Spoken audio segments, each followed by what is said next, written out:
আরে কই যান আপনি? আপনি আসছেন কেন? আরে আমি তো আপনাকে যাচ্ছি আপনার বাসায়, আপনি কোথায় যাচ্ছেন? তো এটা তো নতুন কিছু না, আপনি তো আমার কাছে 2 দিন পর পরই আসেন দেখা করতে। আজকে আপনি নতুন কি কারণ নিয়ে আসছেন? গ্যাঞ্জাম লাগছে, বিশাল আকারে গ্যাঞ্জাম লাগছে। আপনার বোন আর আমার ভাই দুজনে মিলে ঝগড়া করছে, তারপর হাতাহাতি পর্যায়ে গেছে, বা মারামারি পর্যায়ে হতে পারে। তো আমি যেন এখন কি? ব্যাগ গুছিয়ে 30 দিনের জামা কাপড় এক পয়েন্ট মেকআপ বক্স গুলো নেন, নিয়ে তাতে বাসায় চলেন আমাদের। আপনি আপনার বোনকে কান পড়া দিবেন, আমি আমার ভাইকে কান পড়া দিব। চলো। এই যে মামলা, মোকদ্দম, আদালত, ফাঁসি, দৌড়াদৌড়ি, এটা যদি হয় না তাও অনেক ভালো। আপনার যে পেন, এই পেন থেকে এই পেনটা অনেক সুইট, বিশ্বাস করেন। আর শুনেন, মার্ডার হওয়ার সাথে সাথে কিন্তু আমাকে জানাবেন।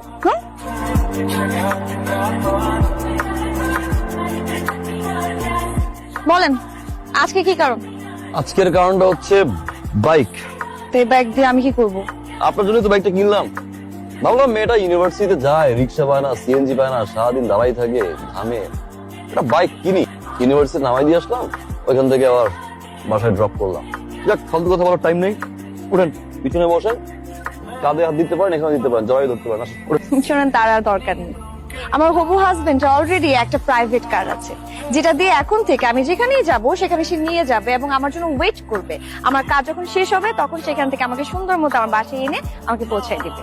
এই জিনিস কবে হলো? অনেক আগে থেকে আমাদের মধ্যে কথাবার্তা হচ্ছিল, আমাকে তারা পছন্দ করেছে এবং আমিও পছন্দ করেছি। শুধুমাত্র এখন বিয়ের তারিখটা বাকি, আর সব কথা। তো এই জিনিস নেওয়ার জন্য রাজি হলো কে, তুমি বলো। আমার হবু হাজবেন্ড রিফ্লেক্স কোম্পানির সিইও, বুঝছেন? ঠিক আছে। আব্বা আসসালামু আলাইকুম। আব্বা আপনি কেমন আছেন? ভালো থাকি কি করে? তোমার ছোট ভাই যে কাজটা করছে তাতে ভালো থাকার কোনো উপায় আছে? তোমার ছোট ভাই, আমি পায়েলের জন্য যে ছেলে ঠিক করছি সেই ছেলেকে আবল তাবল উল্টাপাল্টা কথা বলে তারপরে বিয়েটা ভেঙে দিচ্ছে। আমরা আবার যাচ্ছি। কোথায় যাচ্ছিস? আমরা একেবারে চলে যাচ্ছি বাসা ছেড়ে। আপনার ছেলে কি করছে জানেন? আপনার ছেলে আমার শ্বশুরবাড়ি থেকে আমার শালি ঘর ভেঙে দিছে। এরপরে বলেন এখানে থাকতে থাইকা আপনাকে, মাকে আর আপনার গুরুদের ছেলেকে খাওয়াবো? আমি আর খাওয়াতে পারবো না। আপনাকে আমি কতবার বলবো আপনার ছেলেকে বিদেশে পাঠিয়েছিলেন, আপনি তাকে বিদেশে পাঠাচ্ছেন না, আপনি তাকে কোলে বসে রাখছেন, আপনি বসে রাখেন। আমি পারবো না, আমি আর বসে বসে কাউকে খাওয়াতে পারবো না। ভাবি কি আম্মা? কি দরকার তো? আবার কোন জটিলতা লাগাইতেছো? আরে আজ বিষয়ে কি করছি আমি? কি করছো তুমি জানো না? তোমার ভাই, তোমার বড় ভাই আমার আজে বাজে বকাবকি কইরা সেক্ষেত্রে চলে গেছে।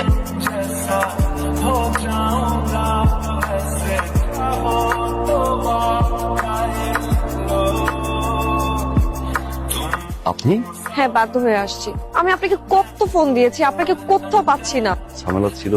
ভালো আছেন আপনি? আমি ভালো নাই। আমার সামনের উইকে আমার বিয়ে ঠিক হয়ে গেছে। আপনি প্লিজ আমার এই বিয়েটা ভেঙে দেন, প্লিজ প্লিজ, যেভাবে হোক আমার এই বিয়েটা ভেঙে দেন। আপনার কিন্তু বয়স হয়েছে, বিয়েটা করে ফেলেন। হ্যাঁ, আমি বিয়ে করবো, কিন্তু সেটা আপনাকে। আমি আপনাকে ভালোবাসি, আমি সেটা বলতে পারিনি কখনো। আমি আপনাকে ছাড়া অন্য কোথাও বিয়ে করতে পারবো না। সম্ভব না। আমি আপনাকে ভালোবাসি, আমি আপনাকে ছাড়া বাঁচবো না।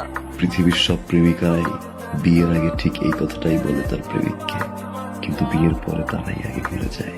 নতুন মানুষ, নতুন সংসার, নতুন স্বপ্নের উপরে সবকিছু ভুলে যায়।